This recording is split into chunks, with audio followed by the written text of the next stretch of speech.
जय हिंद मेरे प्यारे साथियों, स्वागत है आप सभी का परीक्षा वाटिका यूट्यूब परिवार में। बीपीएससी एईडीओ के दूसरे पेपर का ये 8वां मॉडल प्रैक्टिस सेट है। इस सेट को आप लोग अंत तक देखिए और लास्ट में अपना स्कोर जरूर कमेंट कीजिएगा। चलिए स्टार्ट करते हैं। पहला प्रश्न है, भारत के निम्न राष्ट्रपतियों में से कौन केंद्रीय श्रम मंत्री भी रहे हैं? करेक्ट आंसर हो जाएगा ऑप्शन 1 डॉक्टर बीवी गिरी, जो थे 24 अगस्त 1969 से लेकर के 1969 टू 1974 राष्ट्रपति रहे थे। ठीक है, और श्रम मंत्री का इनका कार्यकाल था 1952 से लेकर के 1954 ईस्वी तक। ये भारत सरकार में श्रम मंत्री के पद पर कार्यरत थे। चलिए अगला प्रश्न है, स्मृति मानधाना है क्या है? तो स्मृति मानधाना एक महिला क्रिकेटर है जो बाएं हाथ की बल्लेबाज और दाएं हाथ की मध्यम गति की तेज गेंदबाज है और महिला राष्ट्रीय टीम में खेलती है। 2018 में बीसीसीआई ने उन्हें सर्वश्रेष्ठ महिला अंतर्राष्ट्रीय क्रिकेटर के रूप में नामित किया था और दिसंबर 2018 में आईसीसी ने उन्हें वर्ष की सर्वश्रेष्ठ महिला क्रिकेटर के लिए रासेल हीहो फ्लिंट पुरस्कार से सम्मानित भी किया था। तो क्या है स्मृति मानधाना? तो ये एक बाएं हाथ की बल्लेबाज और दाएं हाथ की गेंदबाज हैं। ठीक है, option 4 is the correct answer. चलिए अगला प्रश्न है, दो पिंडों के तापमान में अंतर 30 डिग्री सेंटीग्रेड है और डिग्री फ़ारेनहाइट में यह अंतर कितना होगा? डिग्री फ़ारेनहाइट में यह अंतर पूछा जा रहा है। तो सेल्सियस से फ़ारेनहाइट में रूपांतरण को गणितीय रूप से किस तरह व्यक्त किया जाता है? तो फ़ारेनहाइट इक्वल टू होता है 9/5 इंटू सी प्लस 32। ठीक है, फ़ारेनहाइट क्या होगा? स्केल पर तापमान होता है और सेंटीग्रेड जो है स्केल पर तापमान ही होता है। इसलिए यहां पर जो हो जाएगा ना, F1 equal to 9/5 C1 plus 32। और यहां पर चलिए पहला समीकरण निकला है। दूसरा समीकरण F2 की बात की जाए तो 9/5 C2 प्लस 32। ठीक है, दोनों समीकरण को आप लोग F1 माइनस जो फ़ारेनहाइट 1 और 2 को जब आप माइनस करोगे, इस चीजों को देख लिया आपने, जब F1 माइनस F2 किया जाएगा तो ये जो है निकल कर आएगा 54 डिग्री फ़ारेनहाइट। तो करेक्ट आंसर क्या हो जाएगा? ऑप्शन 2। ओके, चलिए अगला प्रश्न देखते हैं। भारत के संविधान के निम्न अनुच्छेदों में कौन सा अनुच्छेद 6 से 14 वर्ष की आयु के सभी बच्चों की मुफ्त और अनिवार्य शिक्षा से संबंध रखता है?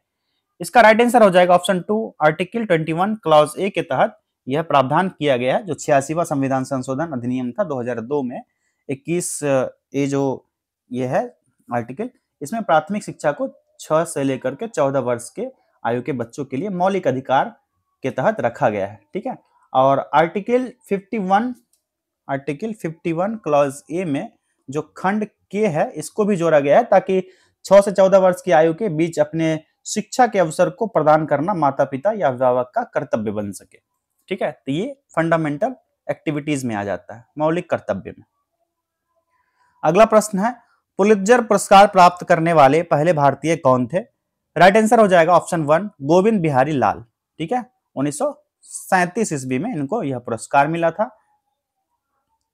अगला प्रश्न है, भारत में पेंटिंग के संदर्भ में निम्न में से कौन सा युग्म सुमेलित नहीं है?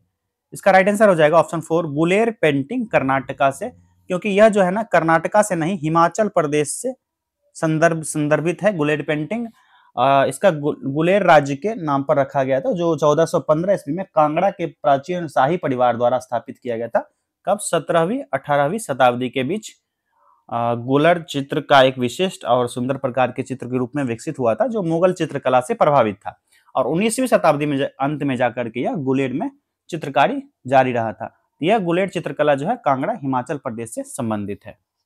ठीक, अगला प्रश्न है, वर्ष 1915 के किस महीने में महात्मा गांधी ने नस्लवादी शासन के खिलाफ अपने सफल आंदोलन के बाद आखिरकार दक्षिण अफ्रीका से वापसी की थी? वो महीना था कौन सा? जनवरी का महीना था, तारीख था 9 जनवरी 1915।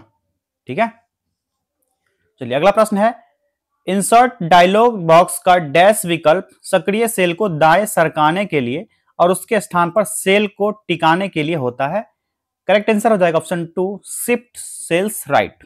ठीक है, नेक्स्ट क्वेश्चन, निम्न में से कौन सा पक्षी भोजन चुराने के लिए अन्य पक्षियों की आवाज निकालता है?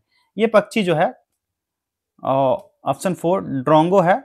मई 2014 में प्रकाशित अध्ययन के अनुसार अफ्रीका का ये कांटेदार पूंछ वाला ड्रोंगो पक्षी है, जो जानवरों को डराने के लिए, उनका भोजन चुराने के लिए कई प्रजातियों की चेतावनी वाली आवाज की नकल करता है।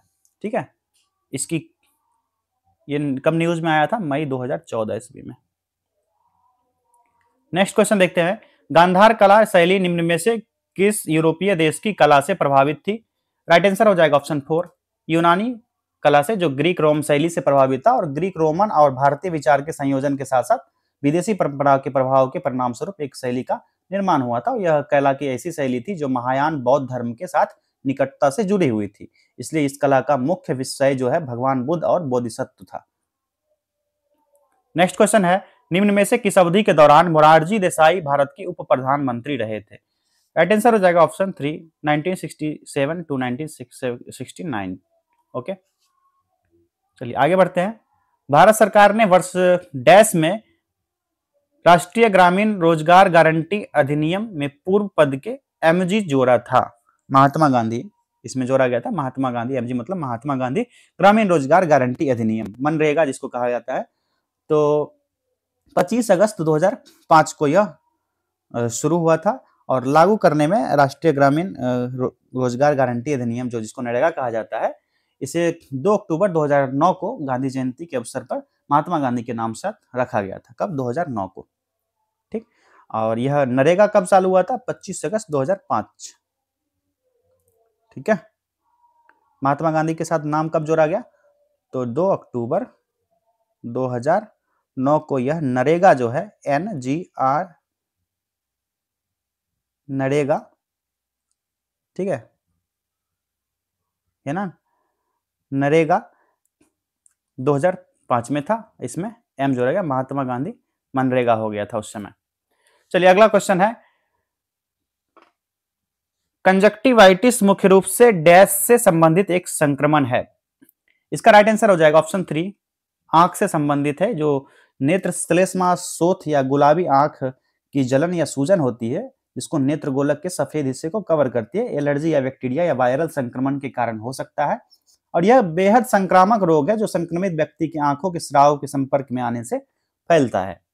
ठीक है, अगला प्रश्न है, जब एक प्रक्रिया का निष्पादन किया जाता है तो इसे सेकेंडरी स्टोरेज के मुख्य मेमोरी में लाया जाना, इसे डैश कहते हैं, इसे कहा जाता है scheduling. Option 1 is the correct answer. चलिए नेक्स्ट क्वेश्चन देखते हैं, पोलियो रोग निम्न में से किस प्रकार के जीव के कारण होता है? राइट आंसर हो जाएगा विषाणु के कारण होता है, पोलियो माइलिटिस, जिसे आमतौर पर पोलियो के नाम से संक्षिप्त रूप में जाना जाता है। नेक्स्ट क्वेश्चन है, ईंटों और काले संगमरमर से बनी कदम रसूल मस्जिद ये कहाँ स्थित है? यह है गौर में। ठीक है, पश्चिम बंगाल का मालदा जिला जो है वहां पर स्थित है।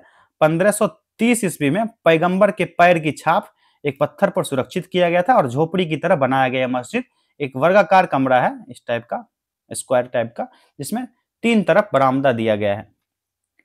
अगला प्रश्न है, निम्न में से किस भारतीय राज्य की सीमाएं उत्तर, दक्षिण और पश्चिम में बांग्लादेश की सीमाओं को स्पर्श करती है?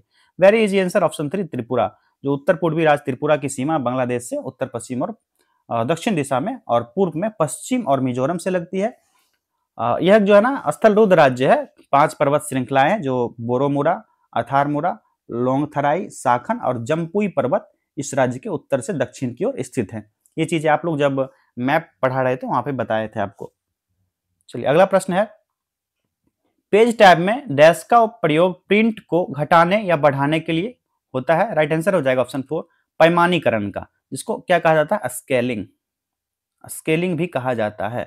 ठीक है, अगला प्रश्न है, भारत के लिए आर्थिक विकास की एक योजना, a plan of economic development for India, जिसे 1944 में भारत के प्रमुख पूंजीपतियों के एक व्यापक प्रतिनिधि समूह द्वारा तैयार किया गया था, लोकप्रिय रूप से डैश योजना के नाम से जाना जाता है। इसको जो है ना बॉम्बे प्लान जो जाना जाता है, यह बॉम्बे प्लान के नाम से जाना जाता है। 1945 ईस्वी में पुरुषोत्तमन ठाकुर दास के संपादन में प्रकाशित किया गया था और भारत की स्वतंत्रता के बाद अर्थव्यवस्था के विकास के प्रस्ताव का एक समूह था, जिसमें 8 योजनाएं 8 भारतीय उद्योगपति द्वारा प्रकाशित की गई थी। ठीक है, कब? 1945 में। अगला प्रश्न देखते हैं, यदि किसी परमाणु के नाभिक के आकार की तुलना क्रिकेट की गेंद से की जाती है तो परमाणु की त्रिज्या लगभग कितने किलोमीटर के बराबर होगी? राइट आंसर हो जाएगा ऑप्शन 1। कितना 5। जो रदरफोर्ड द्वारा गणना की गई थी, इसमें पता चला था कि परमाणु के कुल आयतन की तुलना में नाभिक द्वारा ग्रहण किया गया आयतन नग्न से छोटा होता है। जो छोटा कण नग्न कण है ना, जिसको माइक्रोस्कोप से देखते हैं, उससे भी छोटा होता है। और परमाणु की त्रिज्या लगभग 10 टू द पावर -10 मीटर होता है, जबकि नाभिक जो होता है 10 टू द पावर -15 मीटर होता है। इसका मतलब यह है कि परमाणु का आकार नाभिक के आकार से 10 टू द पावर 5 गुना बड़ा है। इसलिए यदि कोई क्रिकेट गेंद एक नाभिक का प्रतिनिधित्व करेगा तो परमाणु की त्रिज्या लगभग 5 किलोमीटर अधिक होगा। ठीक है। आइंस्टाइनियम तत्व का परमाणु क्रमांक क्या होगा? राइट आंसर हो जाएगा इसका ऑप्शन 1 99। जो ES है आइंस्टाइनियम परमाणु 99 के साथ एक सिंथेटिक तत्व है और एक्टिनाइड श्रेणी के एक सदस्य के रूप में है। ये सारी चीजें आपको पता है। और सातवां ट्रांस यूरेनिक तत्व है। 1952 में अल्बर्ट आइंस्टीन के नाम पर सबसे पहले हाइड्रोजन बम विस्फोट के मलबे के घटक के रूप में आइंस्टीनियम की खोज की गई थी। कब? 1952 में। राइट आंसर हो गया 99। भांड-पाथेर रंगमंच मुख्य रूप से भारत के निम्न में से किस राज्य या केंद्र शासित प्रदेश की परंपरा है? राइट आंसर हो जाएगा ऑप्शन 3 जम्मू और कश्मीर की। यह सदियों पुराना पारंपरिक लोक रंगमंच है और आमतौर पर खुले स्थान में आयोजित किया जाता है। नेक्स्ट क्वेश्चन है आलू पोस्तो निम्न में से किस भारतीय राज्य का पारंपरिक व्यंजन है? करेक्ट आंसर है ऑप्शन 4 पश्चिम बंगाल का। यह मसालेदार शाकाहारी व्यंजन है और हल्के मसालेदार खसखस के पेस्ट के रूप में आलू की एक पारंपरिक बंगाली रेसिपी भी है। और आलू का मतलब, आलू और पोस्तो का मतलब है बंगाली भाषा में खसखस। क्या? खस। आलू पोस्तो का मतलब बंगाली भाषा में खसखस हो जाता है। चलिए अगला प्रश्न है निम्न में से कौन सा बांग्लादेश का एक बंदरगाह है? तो राइट आंसर हो जाएगा ऑप्शन 1 चटगांव बंदरगाह, जो दक्षिण पूर्वी तट पर स्थित एक बड़ा बंदरगाह शहर है। और यह बंदरगाह बंगाल की खाड़ी का सबसे व्यस्त है और अंतरराष्ट्रीय बंदरगाह और दक्षिण एशिया का तीसरा सबसे व्यस्त बंदरगाह है चटगांव। चटगांव पहाड़ी ट्रैक्ट्स और बंगाल की खाड़ी के बीच कर्णफुली नदी के तट पर स्थित है। कौन सी नदी? कर्णफुली। यहां लिख देता हूं मैं। इसी नदी के तट पर यह बंदरगाह स्थित है, चटगांव। अगला प्रश्न है 15 अगस्त 1947 को आधी रात को जवाहरलाल नेहरू ने संसद को संबोधित किया था। उसके बाद संबोधित करने वाले वक्ता निम्न में से कौन थे? करेक्ट आंसर हो जाएगा ऑप्शन 4 सर्वपल्ली राधाकृष्णन, जो tryst with destiny Jawaharlal Nehru द्वारा संसद के भारतीय संविधान सभा में भारत की स्वतंत्रता की पूर्व संध्या जो 14 अगस्त थी, 14 अगस्त 1947, इसकी मध्यरात्रि को भाषण दिया था उन्होंने। और सर्वपल्ली राधाकृष्णन ने आधी रात से अपने उससे पहले अपना भाषण दिया और भारत की अनूठी उपलब्धि के बारे में बात की थी। नेक्स्ट क्वेश्चन है डैश चिन्ह भारत में बेचे जाने वाले सभी प्रसंस्कृत फलों के उत्पादों जैसे कि पैक किए गए फल के पेय पदार्थ, फल जैम, क्रश और स्क्वैश, अचार, निर्जलित फलों के उत्पाद, फलों के अर्क आदि पर खाद्य सुरक्षा और मानक अधिनियम 2006, कौन सा? खाद्य सुरक्षा और मानक अधिनियम 2006 का पालन करते हुए प्रमाणन चिन्ह अनिवार्य है। ये कौन सा चिन्ह है? तो करेक्ट आंसर हो जाएगा यहां पर देखिए FPO। That is correct answer FPO। ठीक है, यह PO मार्क है भारत में बेचे जाने वाले सभी प्रसंस्कृत फल जैसे कि पैक किए जाते हैं, जैसे कि आप लोग खाते हैं ना, चिप्स वगैरह खाते हैं, सॉस वगैरह, टोमेटो सॉस, चिली सॉस, ये सभी है ना प्रसंस्कृत फूड्स हैं, इस पर ये मार्क किया जाता है। नेक्स्ट क्वेश्चन है निम्न में से किसे भारत रत्न नहीं मिला है? किसको नहीं मिला है इनमें से? तो बलदेव सिंह को नहीं मिला है। आमतौर पर भारतीय नागरिक को भारत रत्न से सम्मानित किया जाता है। और प्राकृतिक नागरिक 1980 में मदर टेरेसा, इनको 1980 में।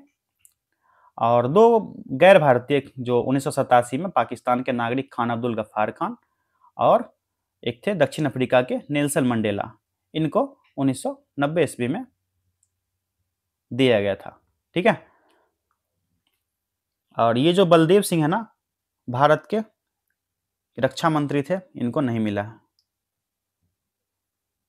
ठीक, नेक्स्ट क्वेश्चन है फेमटो का अर्थ है कि 10 की डैश घात 10 टू द पावर हाउ। इसका करेक्ट आंसर हो जाएगा 10 टू द पावर -15। ठीक है, तो करेक्ट आंसर कौन सा हो गया? ऑप्शन 2।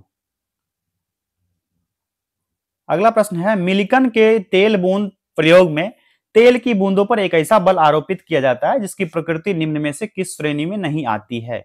करेक्ट आंसर इसका हो जाएगा ऑप्शन 4 स्थिर चुंबकीय प्रकृति, जो मिलिकन्स ऑयल ड्रॉप एक्सपेरिमेंट का एक प्रयोग था 1909 ईस्वी में रॉबर्ट ए मिलिकन द्वारा और हार्वे फ्लेचर द्वारा किया गया था। प्रयोग में यह पाया गया कि मिलिकन ने अवशोषित किए गए तेल की छोटी बूंद को एक विद्युत क्षेत्र में एक छेद से गुजरने की अनुमति दी, और इस प्रयोग में तेल की बूंदें जो है 3 अलग अलग बल के अधीन थी। एक था चिपचिपा, दूसरा था गुरुत्वीय बल और तीसरा था विद्युत बल। तो सामान्यतः जो है ना, कोई भी तेल की बूंद अपने द्रव्यमान के कारण गुरुत्वाकर्षण बल के प्रभाव से नीचे गिर जाती है, लेकिन यदि इस तेल की बूंद को अवशोषित कर दिया जाए तो इस तेल की बूंद को गिरने को विद्युत क्षेत्र द्वारा रोका जा सकता है, क्योंकि इस स्थिति में विद्युत बल द्रव्यमान बल को संतुलित कर देता है।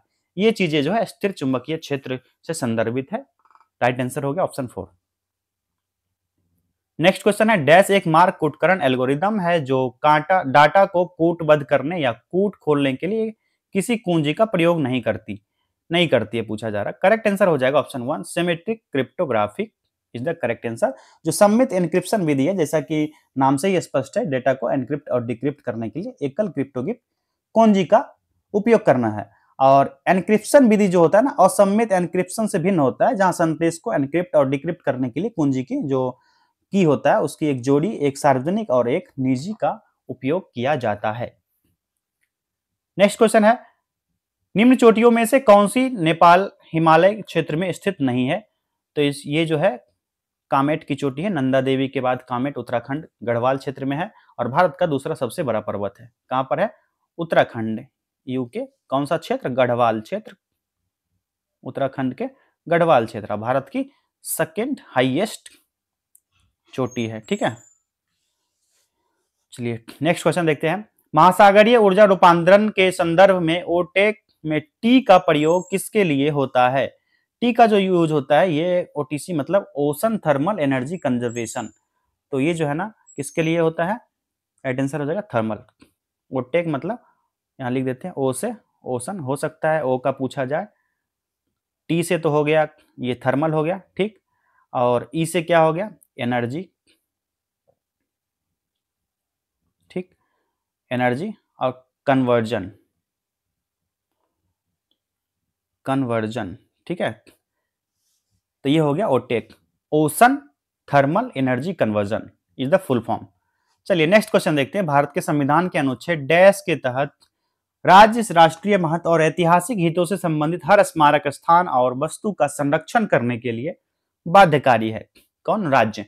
तो ये किस अनुच्छेद के तहत बाध्यकारी है? तो ये हो जाएगा आर्टिकल 49 के अकॉर्डिंग, जो भाग 4 का पार्ट है, पार्ट 4 का हिस्सा है आर्टिकल 49। संसद द्वारा पारित कानून के द्वारा घोषित किया गया कि राष्ट्रीय महत्व वाले कलात्मक क्षेत्र जो है, ऐतिहासिक अभिरुचि वाले प्रत्येक संस्मारक और स्थान जो होंगे, वस्तु का यथास्थिति निर्यात बाध्यता होगी, और यह राज्य के नीति निर्देशक सिद्धांत के अकॉर्डिंग आता है।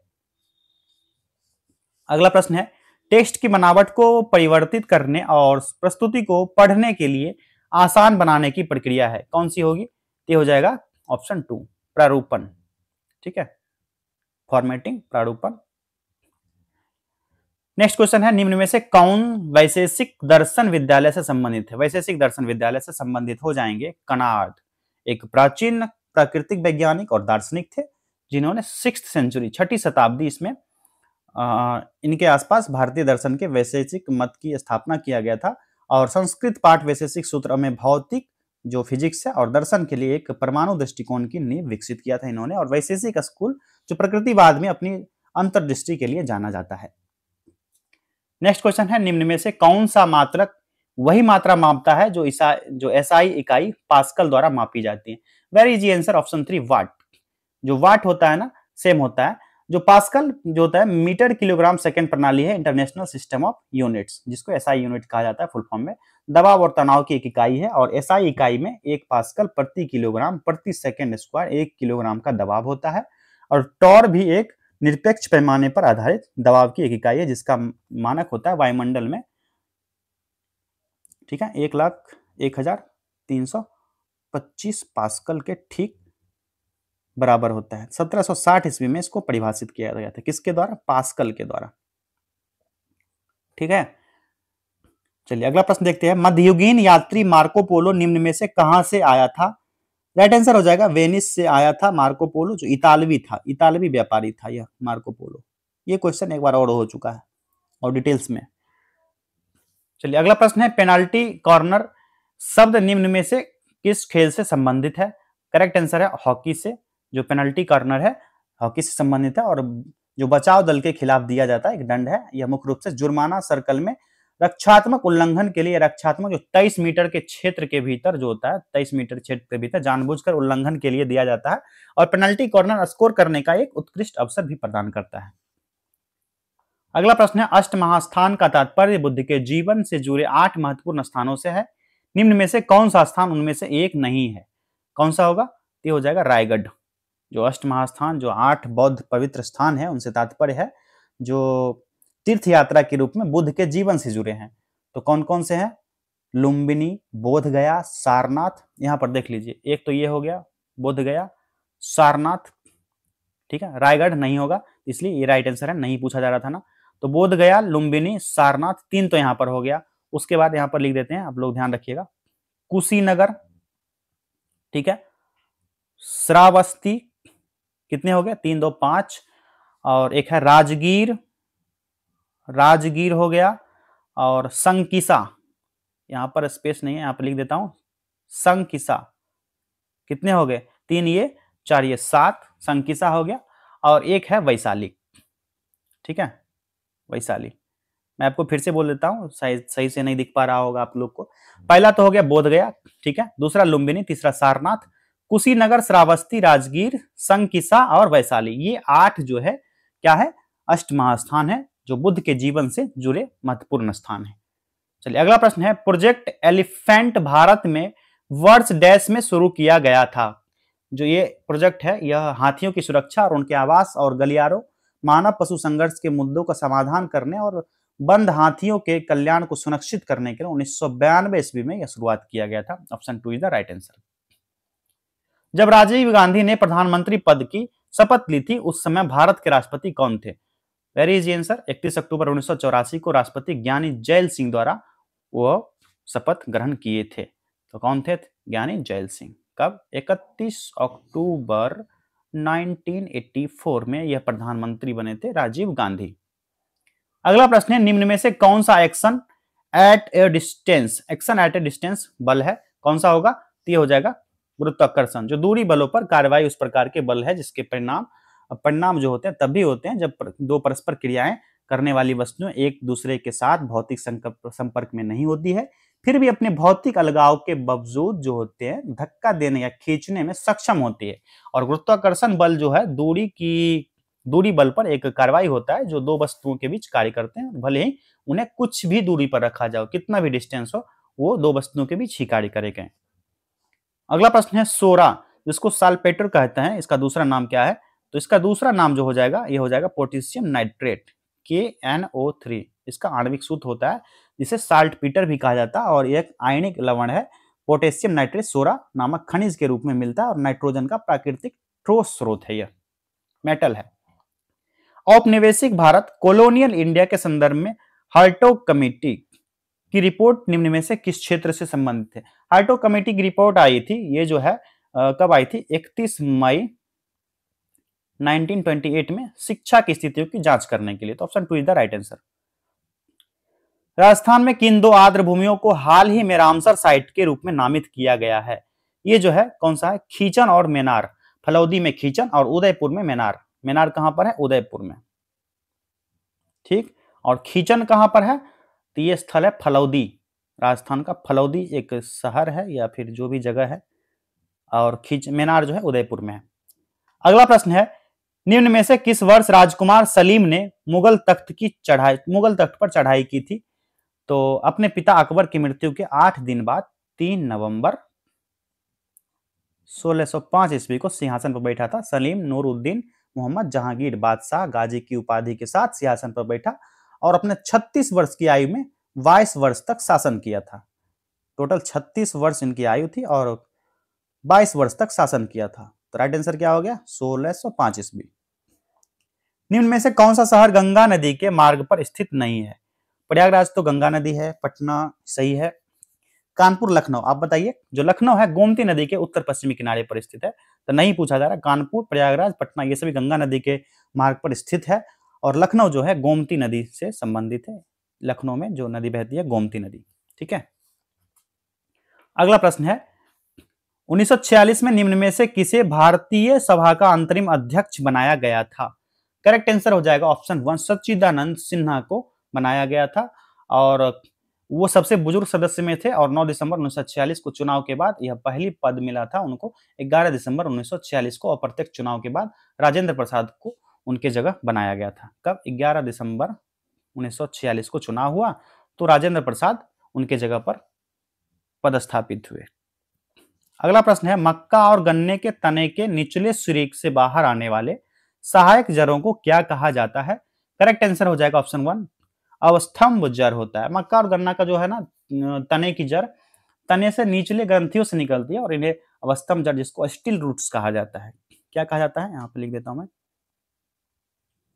स्टिल रूट्स कहा जाता है, जो गन्ना और मक्के में होता है, स्टिल रूट्स। अगला प्रश्न है किस व्यक्ति को 20वीं सदी का Darwin of the 20th century कहा जाता है? ये हो जाएंगे डॉक्टर अर्नस्ट मेयर, ऑप्शन 3। अगला प्रश्न है हिल स्टेशन मारेथन किस राज्य में स्थित है? तो यह महाराष्ट्र में मुंबई और पुणे का एक पहाड़ी इलाका और राज्य के रायगढ़ जिला के कर्जत तहसील में स्थित है। ठीक है, कहां पर है मारेथन? महाराष्ट्र में। कौन सा जिला है? मुंबई और थाने का एक पहाड़ी इलाका है और रायगढ़ जिला में स्थित है।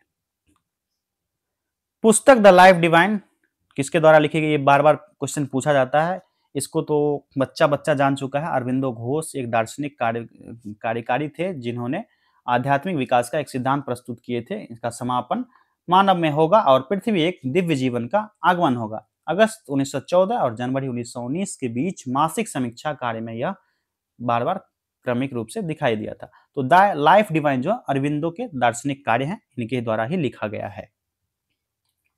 अगला प्रश्न है आर्सेनिक का रासायनिक प्रतीक क्या है? Where is answer? AS। ठीक है, और परमाणु संख्या पूछा जाए आर्सेनिक का तो कितना हो जाएगा? 33। अगला प्रश्न है भारतीय संविधान का निम्न में से कौन सा अनुच्छेद अस्पृश्यता को समाप्त करता है? तो यह है अनुच्छेद 17, आर्टिकल 17 किसी भी रूप में अस्पृश्यता की प्रथा को समाप्त करता है। इसके अनुसार कहा गया है कि अस्पृश्यता से उत्पन्न किसी भी विकलांगता का परिवर्तन कानून के अनुसार दंडनीय अपराध है और इस लेख की भावना को अस्पृश्यता अपराध अधिनियम 1955 द्वारा बढ़ाया गया था। कौन सा? अस्पृश्यता अपराध अधिनियम 1955। जयप्रकाश नारायण को प्रेम पूर्वक डैश के रूप में जाना जाता है? तो इनको जो है ना जयप्रकाश नारायण को लोकनायक पीपल्स लीडर के रूप में जाना जाता है। Option 1 is the correct answer. कौन सा? ऑप्शन 1 लोकनायक जयप्रकाश नारायण। ठीक, आगे बढ़े। निम्न में से कौन भारत का पहला पुर्तगाली वायसराय था? कौन था इनमें से?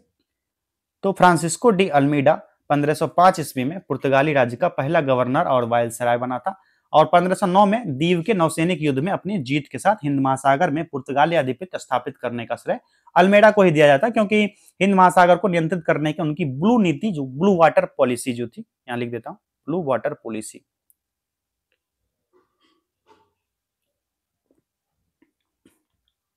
इसी के द्वारा अपनाया गया था। कौन सा? हिंद महासागर क्षेत्र में।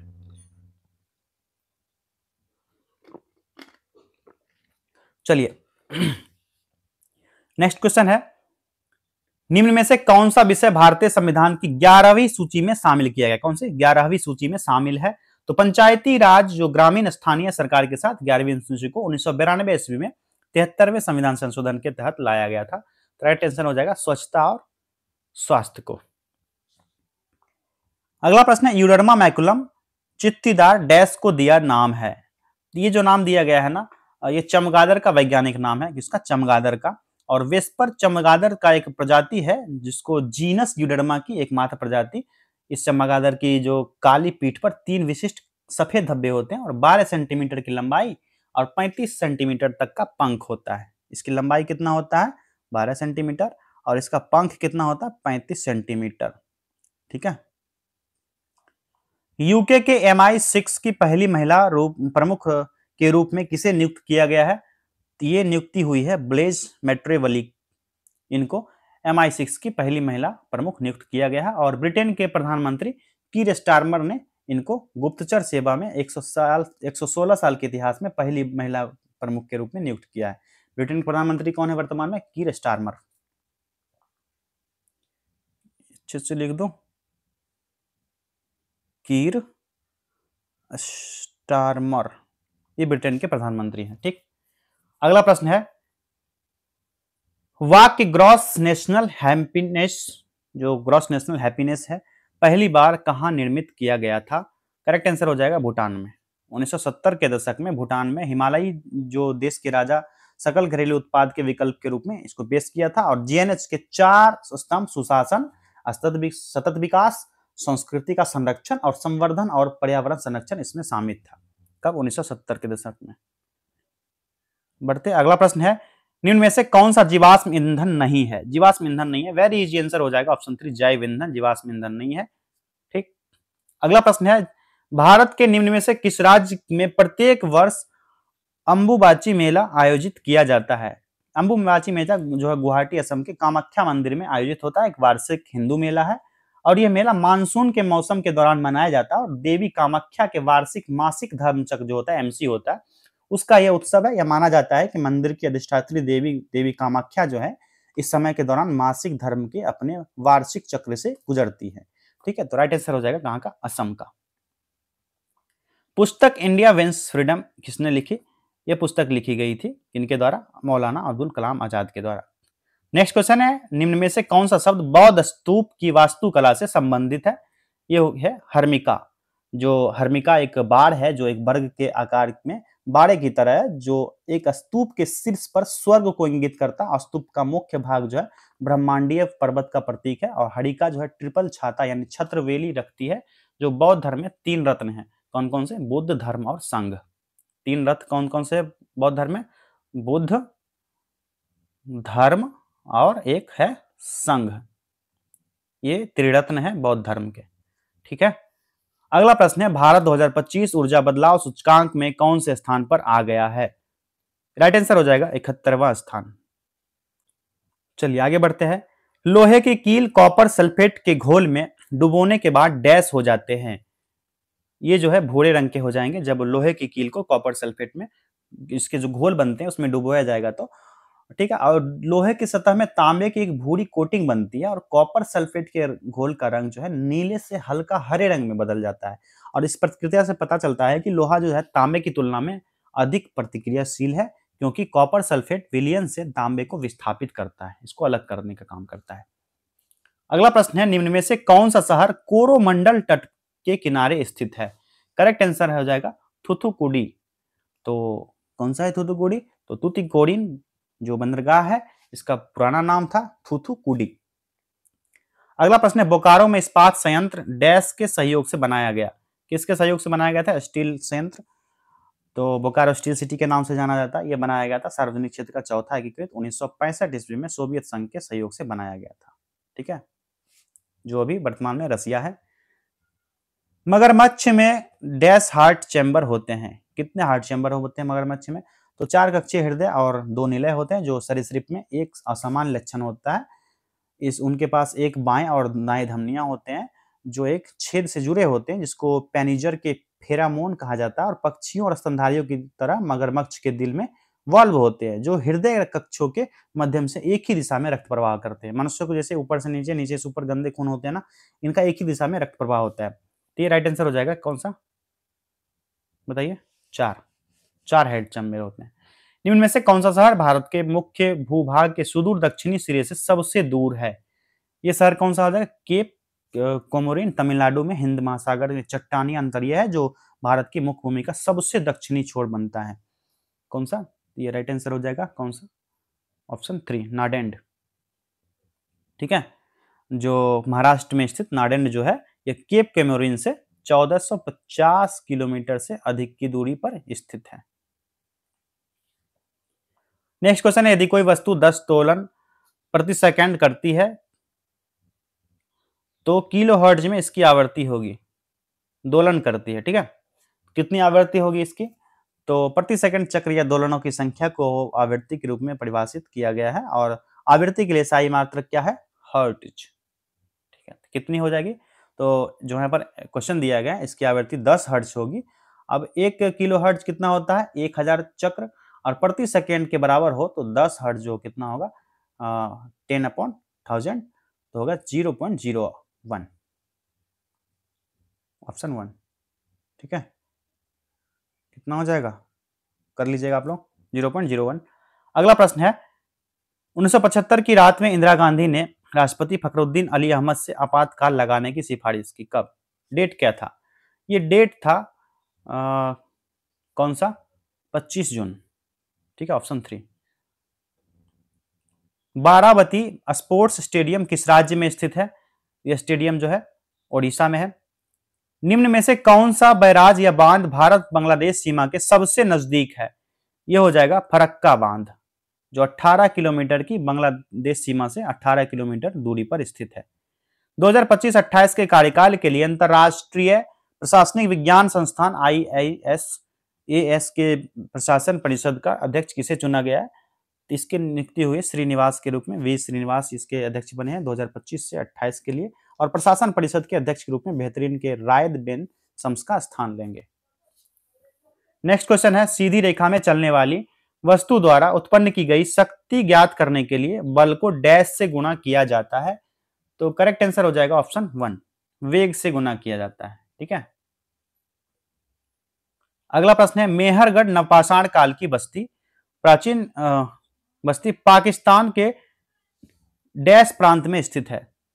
तो मेहरगढ़ का एक नवपाषाण स्थल है जो पाकिस्तान के बलूचिस्तान जो भाग है उसका कच्छी मैदान में, जो कच्छ क्षेत्र है उसमें स्थित है, और सिंधु नदी घाटी के पश्चिम में बोलन दर्रा के पास है। कौन सा दर्रा? बोलन दर्रा के पास है।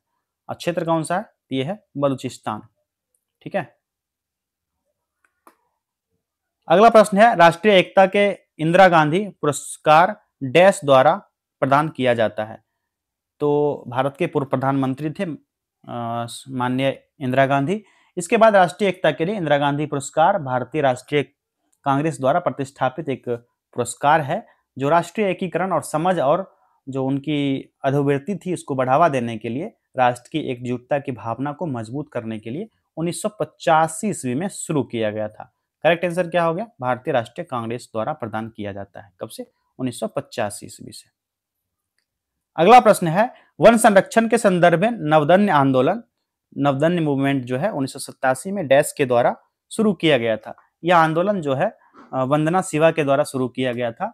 वंदना शिवा जो शेष फसल विविधता के संरक्षण और गांव स्तर की बीज आपूर्ति प्रणाली और पारंपरिक खेती के तरीकों को विकसित करने के लिए, उसकी संप्रभुता को बनाए रखने के लिए, किसानों की सहायता करने के लक्ष्य के साथ जो नवदन्य बीज सेवक को आंदोलन की शुरुआत की, और आंदोलन की शुरुआत जो है कर्नाटक और टिहरी गढ़वाल से हुई थी। कहां से? कर्नाटका से, और टिहरी गढ़वाल एक क्षेत्र है, गढ़वाल क्षेत्र, यहां से इस आंदोलन की शुरुआत की गई थी, कर्नाटक और टिहरी गढ़वाल से। किसके द्वारा? वंदना शिवा के द्वारा। अगला प्रश्न है, सागर माथा किसका नेपाली नाम है? सागर माथा, ये चीजें आपको पहले से पता है। माउंट एवरेस्ट को नेपाल में सागर माथा और तिब्बत में चोमोलुंगमा के नाम से जाना जाता है। तो सबसे पहले जान लेते हैं नेपाली नाम किसका है? माउंट एवरेस्ट का। यहाँ पे किसको नेपाल में कहा जाता है? सागर माथा, माउंट एवरेस्ट को। और माउंट एवरेस्ट को तिब्बत में क्या कहा जाता है? तो चोमोलुंगमा। अगर ये क्वेश्चन पूछा जाए तो ये भी आपको सही करके आना है। चोमोलुंगमा कहाँ कहा जाता है? तिब्बत में। माउंट एवरेस्ट को तिब्बत में चोमोलुंगमा कहा जाता है। अगला प्रश्न देखते हैं, उदयगिरी और खंडगिरी की प्रसिद्ध गुफाएं डैश में स्थित है। जो 9 नवंबर 2000 ईस्वी को उत्तरांचल राज्य भारत का 27वां राज्य बना था। कौन सा? उत्तर प्रदेश से पृथक करके उत्तराखंड इसका गठन हुआ था, और उत्तर प्रदेश पुनर्गठन अधिनियम 2000 के तहत किया गया था। और जनवरी 2007 में एक नए राज्य के नाम से इसका नाम बदलकर उत्तराखंड रख दिया गया। पहले उत्तरांचल था, जिसका अर्थ होता है उत्तरी क्षेत्र, जो इस क्षेत्र का पारंपरिक नाम है। तो इसका राइट आंसर हो जाएगा किसका? ऑप्शन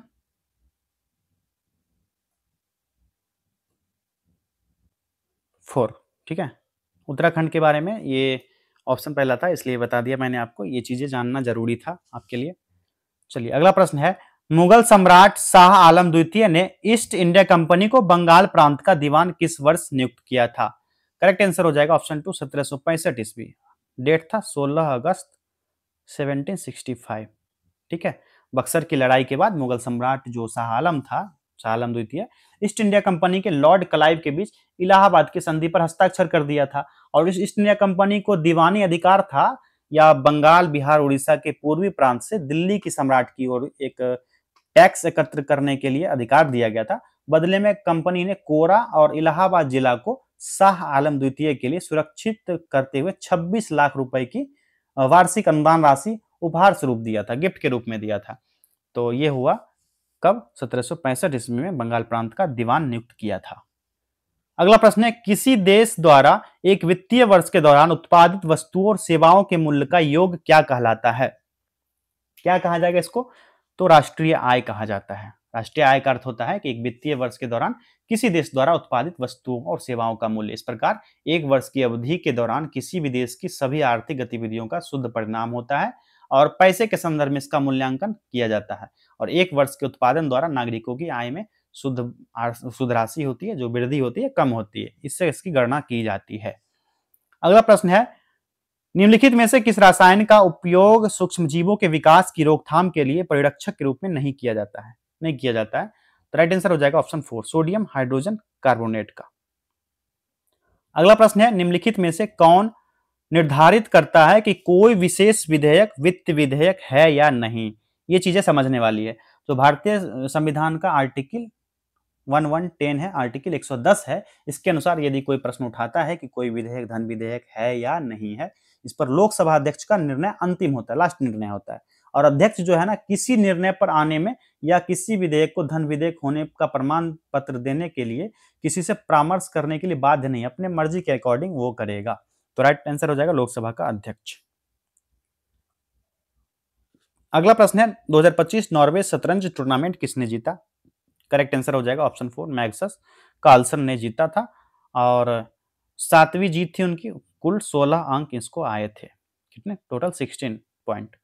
अगला प्रश्न है, निम्नलिखित में से कौन सा पुरस्कार विश्व आर्थिक मंच द्वारा उन कलाकारों को दिया जाता है जिन्होंने अपनी कला का उपयोग विश्व की स्थिति को सुधारने के लिए किया है? इसमें से किनको दिया जाता है?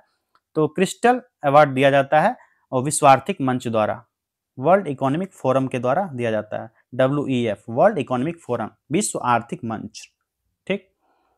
अगला प्रश्न है, निम्नलिखित में से कौन सी वस्तु केवल परावर्तित प्रकाश के कारण दिखाई देती है? कौन सी वस्तु हो जाएगी? ये हो जाएगी ऑप्शन 3, चांद, चंद्रमा, क्योंकि इसकी सतह सूर्य से प्रकाश को परावर्तित करती है और यह उस पर पड़ने वाले सूर्य के प्रकाश को केवल 3 से 12% के बीच ही परावर्तित करने देता है। ठीक।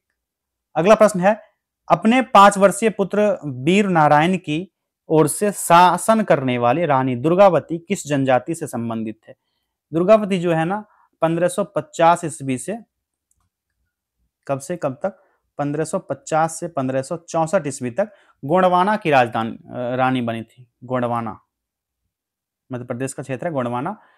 और उनका विवाह जो है गढ़ कटंगा के गोंड राजा अमनदास के पुत्र दलपत से हुआ था। और दलपत हालांकि जल्दी मर गया था। उनकी मृत्यु के बाद रानी दुर्गावती ने बहुत सक्षम होने के कारण अपने 5 साल के बेटा वीर नारायण की ओर से शासन करना शुरू किया था। तो राइट आंसर हो जाएगा कौन सा? गोंड जनजाति से संबंधित। अगला प्रश्न है, निम्नलिखित में से किसमें द्विबीजपत्री बीज होते हैं? द्विबीजपत्री बीज जो होते हैं ना, गुलाब में होते हैं, क्योंकि उसमें 2 बीज पत्र होते हैं। अधिकांश द्विबीजपत्रियों की तरह उनकी पत्ती में जालीदार छिद्र होती है, जो टेट्रामेरस और पेंटामेरस होते हैं, यानी कि 4 या 5 पुष्प उपांग जो जैसे पंखुड़ी हो गया, बाह्यदल, ये सभी मिलाकर के 4 या 5 हो जाते हैं। तो राइट आंसर हो जाएगा ऑप्शन 4, गुलाब। नेक्स्ट क्वेश्चन है, निम्नलिखित में से किस राज्य में भारत की सबसे बड़ी खारी आर्द्र भूमि सांभर झील स्थित है? सांभर झील जो है ये कहाँ है? राजस्थान। जो सांभर लेक टाउन में स्थित एक कटोरे के आकार का है, कटोरा आकार का झील कौन सा? सांभर झील। और 6 नदी जो मंथा, रूपगढ़ और खारी, खंडेला, मेधा और सामोद के पानी से मिलकर बनता है ये सांभर झील। अगला प्रश्न है, निम्नलिखित में से किस भारतीय फुटबॉल खिलाड़ी का उपनाम सिक्किमीज स्नाइपर है? तो ये जो है बाईचुंग भूटिया को अक्सर फुटबॉल में उनके उत्कृष्ट प्रदर्शन के लिए सिक्किम में स्नाइपर के नाम से जाना जाता है। तो option 2 is the correct answer. निम्नलिखित में से कौन सा कथन गलत है? ये 4 कथन दिए गए हैं, इसको छोटा कर लेता हूं मैं। चलिए इन कथनों को देख लेते हैं। कुतुबुद्दीन ऐबक ने दिल्ली पर 1206 से 1210 तक शासन किया था। कथन सही है गलत है? तो ये कथन तो सही है बिल्कुल। दिल्ली सुल्तानों के समय अरबी प्रशासनिक कामकाज की भाषा थी। ये कथन गलत है। ठीक है, क्योंकि दिल्ली सल्तनत के अधीन जो है अरबी नहीं फारसी भाषा का यूज होता था। चलिए अगला है, दिल्ली पहले तोमर राजपूतों के अधीन एक राज्य की राजधानी बनी। सही है। दिल्ली में ढाले गए सिक्कों को देहलीवाल कहा जाता है। ये भी सही है। तो गलत कथन पूछा जा रहा था, तो अरबी भाषा नहीं फारसी भाषा में यूज होता था कामकाज, प्रशासनिक कामकाज। Option 2 is the correct answer. चलिए नेक्स्ट क्वेश्चन है, सिंधु घाटी सभ्यता के निम्नलिखित में से किस स्थल पर महास्नानागार की खोज की गई थी? ये चीज आपको पहले से पता है, जो मोहनजोदड़ो में प्राचीन सिंधु घाटी सभ्यता के खंडहर में सबसे प्रसिद्ध संरचनाओं में से एक है। कौन सा? मोहनजोदारो। अगला प्रश्न है, अर्जुन तपस्या दुनिया की सबसे बड़ी नक्काशदार मूर्तियों में से एक है जो एक डैश में स्थित है। इसकी स्थिति कहां पर है? महाबलीपुरम तमिलनाडु में है। जो चट्टानों को काटकर बनाया गया गुफा है और अर्जुन ने तपस्या की थी, पूरी दुनिया की सबसे बड़ी है, जो तमिलनाडु के कांचीपुरम जिला के महाबलीपुरम में स्थित है। और गंगा का अवतरण भी यहां से ही जाना जाता है। किसका? गंगा का, गंगा नदी। ठीक। बिहार में आदिमानव की उपस्थिति के आरंभिक साक्ष्य किस युग के हैं? कहां पर? बिहार में। तो यह है पूर्व प्रस्तर युग। कब के? पूर्व प्रस्तर युग के माने जाते हैं।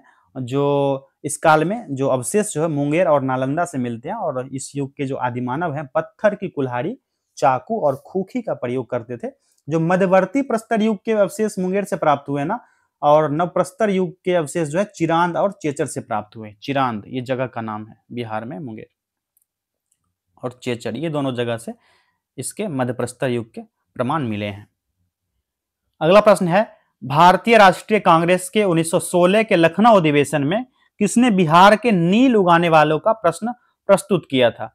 वेरी इजी आंसर, ऑप्शन 1 राजकुमार शुक्ल। 1916 ईस्वी में 31वां कांग्रेस अधिवेशन लखनऊ में आयोजित किया गया था, जिसमें बिहार के प्रतिनिधि के रूप में राजकुमार शुक्ल सम्मिलित हुए थे और गांधी जी से चंपारण आने का अनुरोध किया था। चंपारण में नील की खेती करने के लिए किसानों को बाध्य किया जाता था अंग्रेजों के द्वारा, जिसमें किसानों का शोषण हो रहा था। तो 1916 ईस्वी में कांग्रेस अधिवेशन कहां हुआ था? लखनऊ में। इसमें 2 प्रस्ताव पारित किए गए थे। किसके द्वारा? राजकुमार शुक्ल उसके अध्यक्ष थे। अगला प्रश्न देखते हैं, कांवर झील बिहार में कहां स्थित है? चलिए बेगूसराय वालों बताइए आप लोग कहां है? मंझौल ग्राम में स्थित है। और इस झील में नवंबर से जनवरी माह के बीच विभिन्न प्रकार के प्रवासी पक्षी आते हैं और झील में अनेक प्रकार की मछलियों और अन्य जलीय प्राणियों का निवास होता है। इसको वर्ल्ड बेंडिंग स्टेशन की स्थापना की गई है ताकि जितने जंतु हैं वैज्ञानिक अपना शोध कार्य कर सके। अभी एक रिपोर्ट आया है जिसमें कि कांवर झील को एक विशेष पार्क स्थल और बिहार सरकार के द्वारा भ्रमण स्थल के रूप में उसको बनाया जाएगा, अच्छे से तैयार किया जाएगा। लगभग 2 करोड़ की लागत राशि इसमें लगेगी। ठीक है, सॉरी 200 करोड़ की लागत राशि इसमें लगने वाली है। तो बेगूसराय में स्थित है यह। बिहार के जिलों को घटते क्रम में वनावरण का सही क्रम कौन सा है? वन आवरण का। तो यहाँ पर 3 ऑप्शन दिए गए, कैमूर, पश्चिम चंपारण, रोहतास, जमुई, गया। यही सही हो जाएगा ऑप्शन। आगे ऑप्शन आप तो देख सकते हैं, ये राइट आंसर हो जाएगा।